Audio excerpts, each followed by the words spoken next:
नमस्कार, आप देख रहे हैं हर खबर। मैं हूं आपके साथ जागृति। बुलेटिन की शुरुआत कर लेते हैं इस वक्त की बड़ी खबर से। बड़ी और अहम जानकारी आपको बता रहे हैं चंडीगढ़ से, जहां पंजाबी कलाकार जसविंदर भल्लाल ने डिप्टी सीएम से की मुलाकात। तो ये आपको बता दें कि जसविंदर भल्लाल ने शिष्टाचार मुलाकात की है। जसविंदर भल्लाल ने डिप्टी सीएम से की मुलाकात। तो आपको बता दें कि ये शिष्टाचार मुलाकात की गई है, जहां पंजाबी कलाकार है जसविंदर भल्लाल। तो ये आपको बता दें कि ये बड़ी और अहम जानकारी चंडीगढ़ से, जहां पंजाबी कलाकार जसविंदर भल्लाल ने डिप्टी सीएम से मुलाकात की। तो ये आपको बता दें कि जसविंदर भल्लाल की ये शिष्टाचार मुलाकात थी।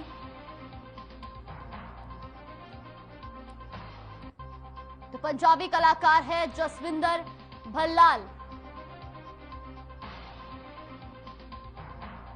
तो चंडीगढ़ में पंजाबी कलाकार जसविंदर भल्लाल ने डिप्टी सीएम से की मुलाकात। जसविंदर भल्लाल ने की ये शिष्टाचार मुलाकात। तो बड़ी और अहम जानकारी चंडीगढ़ से, जहां पंजाबी कलाकार जसविंदर भल्लाल ने डिप्टी सीएम से शिष्टाचार मुलाकात की।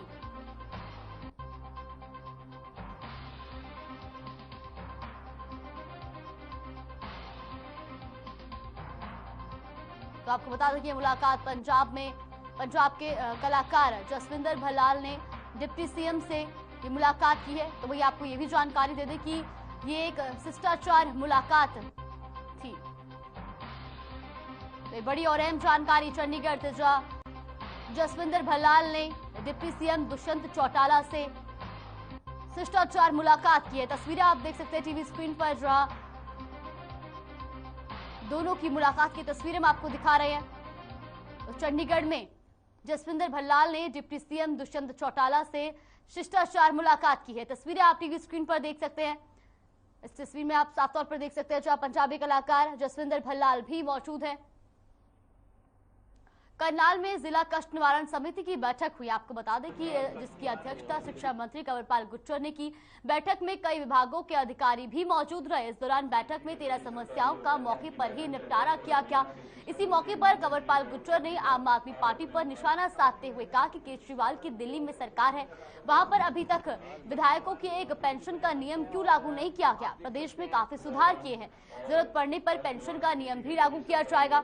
वही 134 को दोबारा से लागू करने के पीछे की विस्तृत जानकारी भी उन्होंने दी है।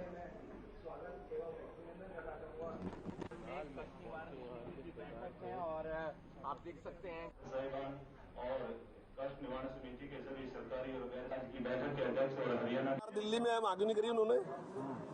आपकी सरकार पहले दिल्ली में है, वहां तो कोई निर्णय लिया, लेकिन हमारी सरकार ने उसमें काफी कुछ सुधार किया है। और आने वाले टाइम में अगर कोई जरूरत होगी तो उसको निश्चित तौर से हमने लेटर जारी कर दिया कि कोई भी स्कूल अगर अभिभावकों को इसके लिए मजबूर करेगा तो निश्चित तौर से स्कूल के खिलाफ कार्रवाई करेंगे। और उसमें भी हमने एक कमेटी बनाई थी कि उसमें विचार करें कि कुछ स्कूलों ने एक शिकायत उन्होंने एक सुझाव दिया था हमारे से कि जो एनसीईआरटी की बुक्स हैं वो काफी कठिन है कुछ, उसमें हमने दूसरी उससे ले ली, लेकिन हम उस पर भी विचार कर रहे हैं कि उसकी जरूरत है या नहीं है। वो दूसरी जो जिस प्रकार से अपनी प्राइवेट पुस्तकें छपाते हैं और उसमें ही ज्यादा गड़बड़ है कि एनसीईआरटी की जो पुस्तक है वो 50 रुपए की है, लेकिन अगर वो प्राइवेट से लेते हैं तो वही पुस्तक 350 रुपए की है। तो सारी लूट वहां है। तो हम उस पर भी विचार कर रहे हैं जल्दी। गुरुग्राम में स्कूलों की बदहाली को लेकर आम आदमी पार्टी ने प्रदेश की सरकार पर करारा हमला बोला है।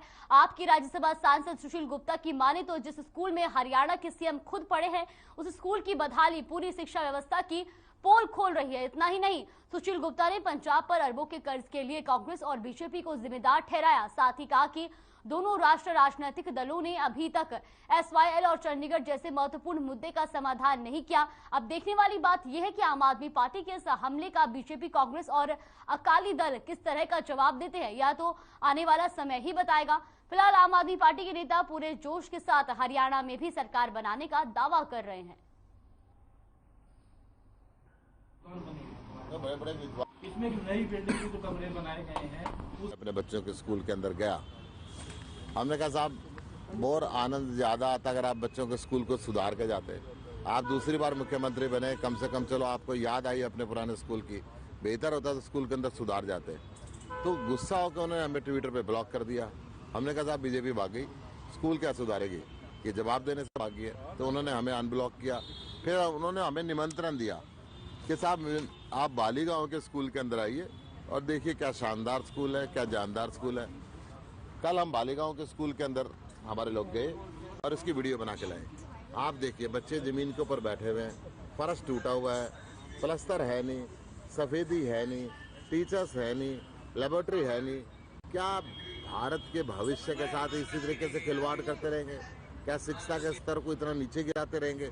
ऐसी स्थिति के अंदर हम उनको फिर कह रहे हैं कि आम आदमी पार्टी के लोग हरियाणा के सभी स्कूलों के अंदर जाएंगे।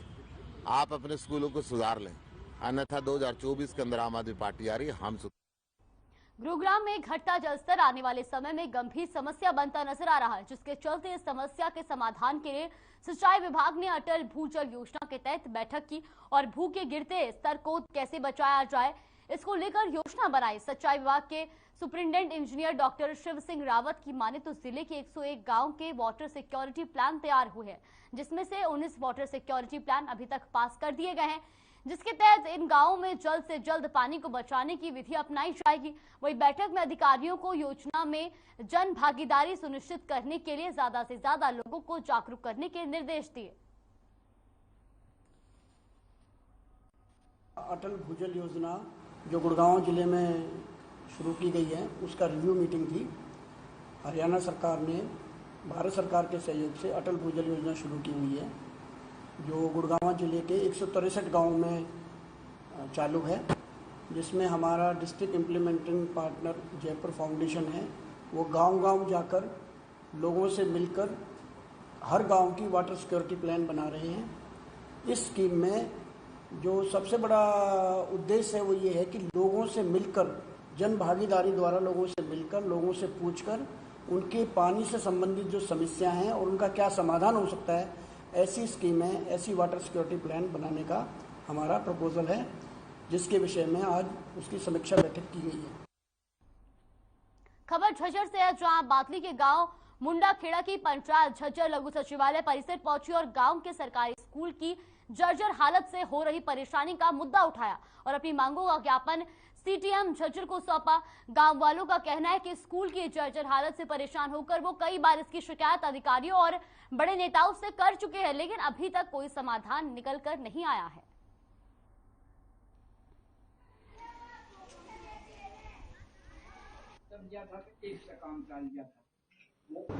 समस्या ये हमारा स्कूल 1952 में बना था गाँव में, वो उसके बाद ये बिल्डिंग दोबारा नहीं बनी। जब जब भी जरूरत पड़ी तो गांव ने अपने तरफ से पैसा इकट्ठा किया है और इनके कमरों को सुधार करके ने और आगे बढ़ाने का काम किया है। अभी ऐसी सिचुएशन है कि 14 कमरे हैं हमारे पास, उनकी ये हालत है, वो उनकी बहुत जर्जर हालत है। उनमें से 7 कमरे मरम्मत करके बच्चे बैठने के लायक है, 7 कमरे बिल्कुल डैमेज हैं। और सीनियर सेकेंडरी स्कूल हमारा, इसमें लगभग 250 के आसपास हमारे बच्चे हैं। अभी एडमिशन होने जा रहे हैं, शायद लगभग उम्मीद है कि 400 के आसपास जो हमारे जो टीचर हैं, अध्यापक गण हमें बता रहे हैं कि 400 के आसपास हो जाएगी। तो सबसे बड़ी समस्या बिल्डिंग की है। पूरे जितने भी युवा साथी हैं, हमारे बुजुर्ग हैं, ताऊजियार हैं, पूरे गांव का स्कूल की तरफ पूरा ध्यान है। ये मुंडा खेड़ा की पंचायत से ग्रामीण आए थे, इन्होंने अपनी किसी स्कूल की बिल्डिंग के इंफ्रास्ट्रक्चर के बारे में कुछ प्रॉब्लम बताई है। हम इसमें जल्दी से डिस्ट्रिक्ट एजुकेशन ऑफिसर्स की इंस्पेक्शन रिपोर्ट लेके जो भी नियमानुसार कार्रवाई होगी वो जल्दी से जल्दी करेंगे। कौशाम के गांव खरकड़ी झावर में राजकीय मॉडल संस्कृति प्राथमिक विद्यालय सुविधाओं के अभाव के चलते पूरी तरह अपने उद्देश्य में नाकाम होता नजर आ रहा है। स्कूल में छात्र छात्राओं के लिए अध्यापक की ही पूरी संख्या में मौजूदगी नहीं है। ग्रामीणों का कहना है कि अध्यापकों की संख्या की कमी के चलते विद्यालय में शिक्षा का स्तर गिरता जा रहा है। वही वरिष्ठ अध्यापक महेंद्र सिंह का कहना है कि अध्यापकों की वास्तव में कमी है। विद्यालय में 6 अध्यापकों के पद मंजूर है, लेकिन विद्यालय में केवल 3 अध्यापक हैं। ऐसे में अध्यापन कार्य बाधित हो रहा है। इस मामले में कार्यवाहक खंड शिक्षा अधिकारी रघुबीर सिंह का कहना है कि अध्यापकों की कमी के बारे में उन्होंने उच्च अधिकारियों को अवगत करा दिया है। जल्द ही समस्या के समाधान होने के आसार हैं।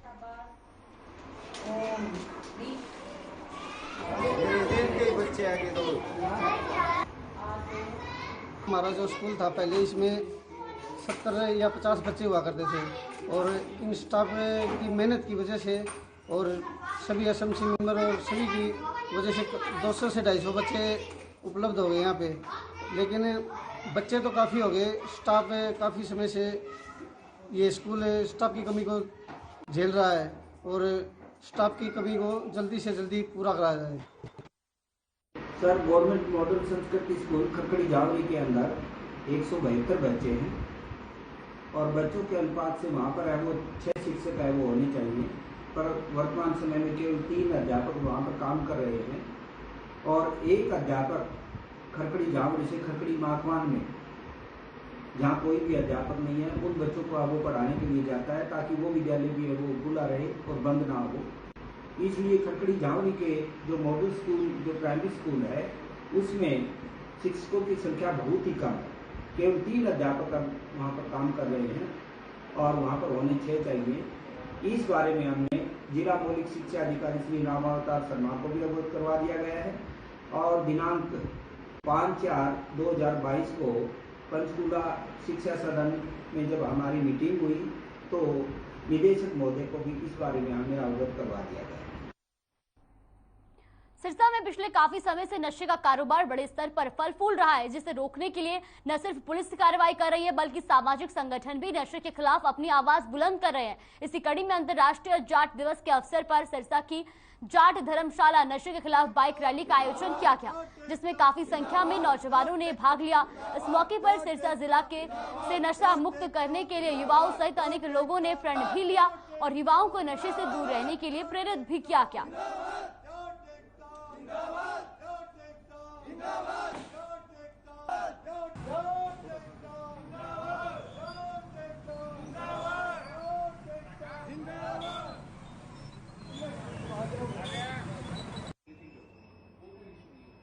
अंतर्राष्ट्रीय जाट दिवस पे जाट रैली निकाली, इसमें 500-700 बच्चों ने भाग लिया। आज हमारी ये रैली का संदेश देना है ताकि समाज के अंदर और भी लोग हमारे साथ जुड़े, नशे के खिलाफ एक बहुत बड़ी मुहिम चलाए ताकि आने वाली पीढ़ी इस नशे की तरफ ना बढ़े। इस सिरसा में कुछ युवा साथियों से अपील कर रहे हैं कि भी आप भी इकट्ठे होके, एक तो सबसे बड़ी बात यह है कि नशे के खिलाफ ये एक समाज को इकट्ठा करके, ये नहीं कि कोई और झगड़ा या किस तरह की कोई और बातें करनी हो, हमने सबसे पहले समाज सुधार की बात करनी है। जिस तरह से आज नशे में युवा पीढ़ी डूबती जा रही है और मैं सभी और समाज के लोगों को कहता हूँ भी अपने अपने समाज में सबसे पहले नशे पर अपने बच्चों को नशे से दूर रखें, नशे से बचाएं।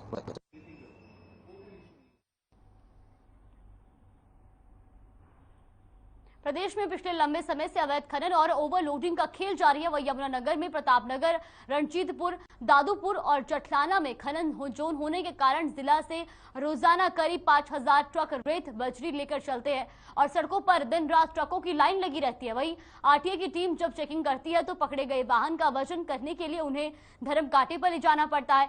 इसके लिए अपना एक कर्मचारी ट्रक में बिठाना पड़ता है। वजन करने के लिए स्टाफ को काफी मत्थापच्ची करनी पड़ती है।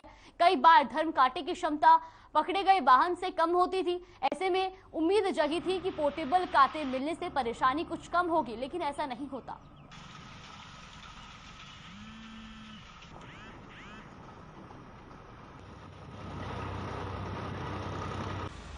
जनवरी 2022 में हमने 408 चालान किए। जो अमाउंट था वो 1,48,70,500 रुपए का था और फरवरी मास में हमने 459 चालान किए हैं और कंपोजिशन फीस थी 1,56,96,300 रुपए की।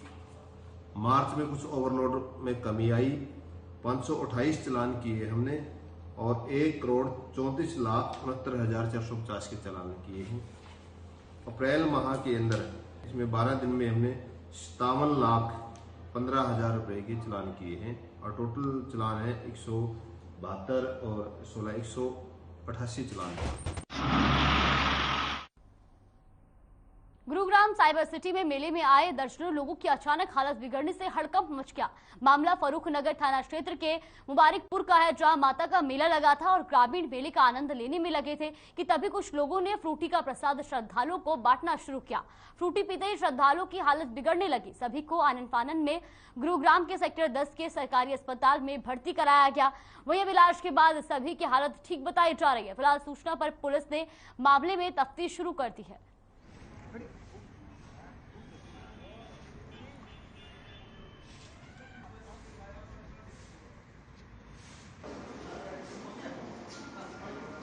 क्या हुआ था कल? घटना क्या हुई थी? सर मैं सुता पड़ा सर वो मेरे भाई थे जो ताई थी, इसके साथ ठंडा में कोल्ड ड्रिंक में इसको पिया दिया सर। अच्छा इसको फिर ना सोती थी कुछ भी। मैं उठा जी, जो बच्चे जो जग रहे थे नहीं उसको सारा को पिया दी थी, जो सुते थे नहीं उसको नहीं पियाया था। नाम क्या आपका? ये क्या बात होती? कहाँ गए थे रात को आप लोग? माता पे आए थे ना यहाँ। कहाँ? मुबारकपुर। अच्छा, तो फिर क्या हुआ? फिर वहाँ को कोल्ड ड्रिंक बांट रहा था, तो छोटे बच्चे भी थे ना हमारे साथ, तो उन्होंने कोल्ड ड्रिंक पी है जी। फिर 15-20 मिनट के बाद गिरने चालू हो गए।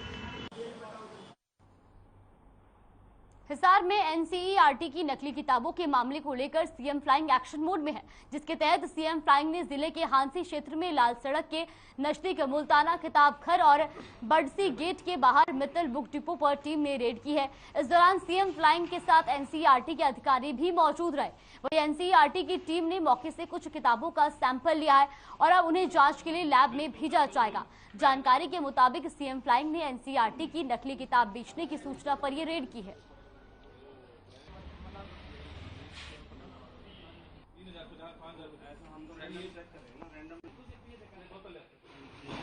ठीक है भाई, हाँसी में नकली किताबें बिक रही है एनसीईआरटी की, और उसकी जांच के लिए सीएम फ्लाइंग और एनसीईआरटी की टीम ने यहाँ चेक की हैं किताबें। अब उनका रिजल्ट क्या रहेगा वो अपने साथ ले जा रहे हैं, वो टेक्निकल मैटर है, वो चेक करेंगे। चेक करने के लिए हमने मुल्तान किताब घर चेक किया जी। किताबें चेकिंग, फर्दर चेकिंग के लिए हमने अपने कब्जे में ली है। कितनी किताबें ली हैं आपने? 37 के करीब किताबें हैं। इनका कैरिकुलम चेक करेंगे क्या करेंगे? नहीं, कैरिकुलम चेक करने से नहीं, इसको कि ये किताबें असली हैं या नकली हैं। अच्छा, ठीक है ना? कुछ असली नकली का कुछ पता चल? नहीं, देखिए अभी प्राइमा फेसिया में कुछ पता लगा?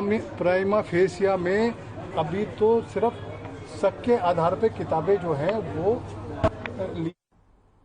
गुरुग्राम के सेक्टर 69 इलाके में एक पान की दुकान में अचानक आग लग गई। देखते ही देखते आग इस कदर फैल गई कि आसपास की दुकानों को भी चपेट में ले लिया। वहीं आग की सूचना मिलते ही दमकल विभाग और पुलिस मौके पर पहुंची और आग बुझाने में जुट गई। मौके पर पहुंची दमकल विभाग की 3 गाड़ियों ने कड़ी मशक्कत के बाद आग पर काबू पाया। वहीं पान की दुकान और अन्य दुकानों में रखा हजारों रुपए का सामान जलकर राख हो गया।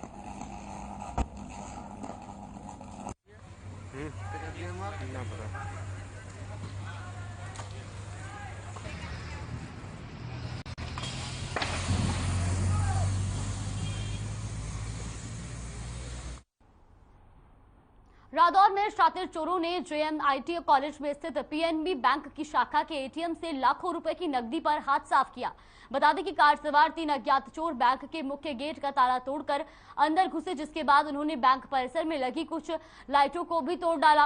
वहीं शातिर चोरों ने एटीएम के शटर का ताला भी तोड़ा और गैस कटर की मदद से एटीएम में रखी 9 लाख रुपए से अधिक की राशि पर चंद मिनटों में ही हाथ साफ कर मौके से फरार हो गए। गैस कटर के कारण एटीएम में आग भी लग गई, जिसे देखकर कॉलेज में सुरक्षा कर्मचारी मौके पर पहुंचे और इसकी सूचना बैंक प्रबंधन और पुलिस को दी, जिसके बाद मौके पर पहुंचे बैंक कर्मचारी और प्रशासन ने कार्रवाई शुरू कर दी है।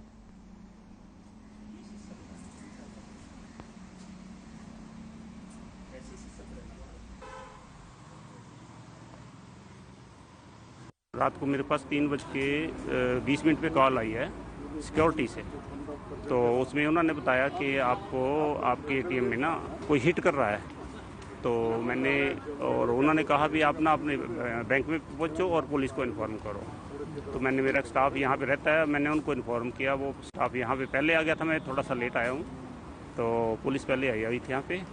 उन्होंने देखा फिर यहाँ पे एटीएम सारा, उन्होंने एटीएम से कैश निकाला हुआ था सारा कैश था जी 9,55,100। कैसे लगे सर ये? बस ये तो सर उन्होंने जैसे मशीन को काटा है, उन्होंने गैस कटर से काटा है। हाँ।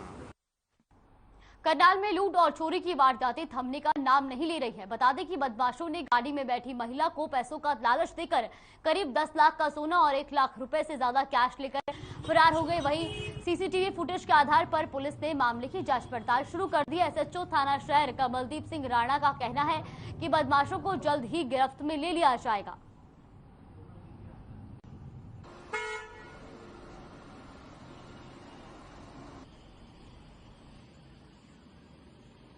एक महिला थी जिसकी वैगनार गाड़ी यहाँ यहीं पार्क थी और उसकी बेटी उसको अपनी मदर को यहाँ छोड़ के और वो अंदर बाजार में चली गई थी और उसका मदर उसकी यहाँ बैठी हुई थी ड्राइवर के साइड वाली सीट पे, फ्रंट सीट पे। तो एक बीच लगभग उम्र उसकी 30-35 साल ऐसा व्यक्ति आया, उसने उसको नॉक किया। उसने कहा आंटी आपके पैसे गिरे हुए नीचे, तो उसने मना कर दिया भाई मेरे पैसे नहीं है। उसके बाद थोड़ी देर के बाद दूसरा लड़का आया, उसने बोला आंटी आपके ही पैसे गिरे हैं। 10-10 के नोट गिरे हुए थे, कई नोट 14-15 नोट।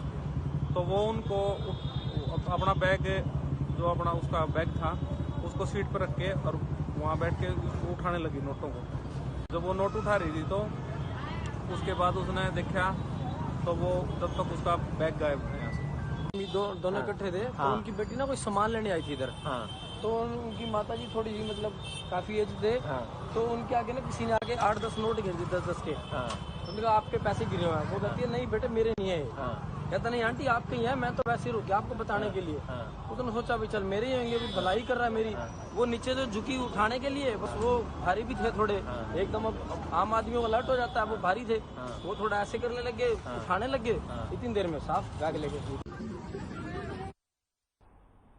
देश में कोरोना की रफ्तार पर ब्रेक लगता नजर आ रहा है, जिसके चलते एक दिन में 1188 कोरोना के नए मामले सामने आए हैं और कोरोना के चलते 26 मरीजों की मौत हो गई, जबकि 1081 लोग कोरोना से ठीक हुए, जिसके बाद देश में कोरोना का रिकवरी रेट 98.76% हो गया है।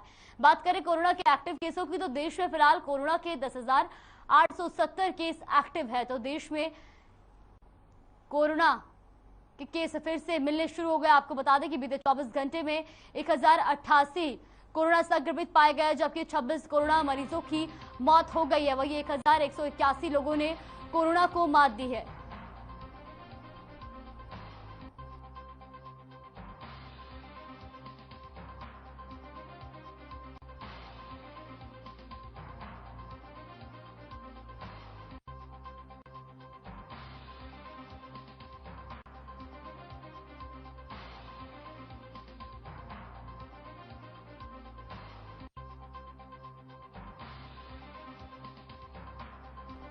हरियाणा में हर रोज कोरोना के मामलों में कमी नजर आ रही है, जिसके चलते प्रदेश में एक दिन में कोरोना के 149 नए मामले सामने आए हैं, जबकि एक दिन में प्रदेश में कोरोना के चलते किसी भी शख्स की मौत नहीं हुई और 70 लोगों ने कोरोना को मात दी है, जिसके चलते कोरोना का रिकवरी रेट भी 98.87% पहुंच गया है।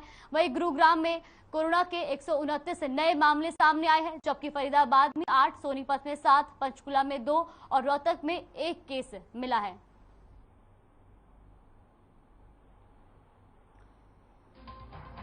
तो फरीदाबाद में 8, पंचकुला में 2 और रोहतक में 1 नए कोरोना संक्रमित पाए गए हैं। तो एक दिन में 149 नए कोरोना संक्रमितों की पुष्टि हुई है।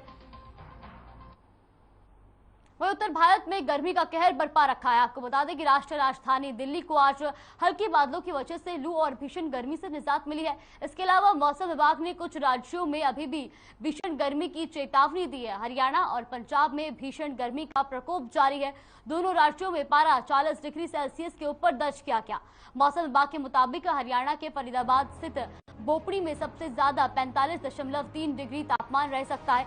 राज्य के गुरुग्राम हिसार में भी लोगों को गर्मी का सामना करना पड़ा। वहीं पंजाब में भटिंडा सबसे गर्म स्थान रहा, जहां अधिकतम तापमान 43.4 डिग्री दर्ज किया गया।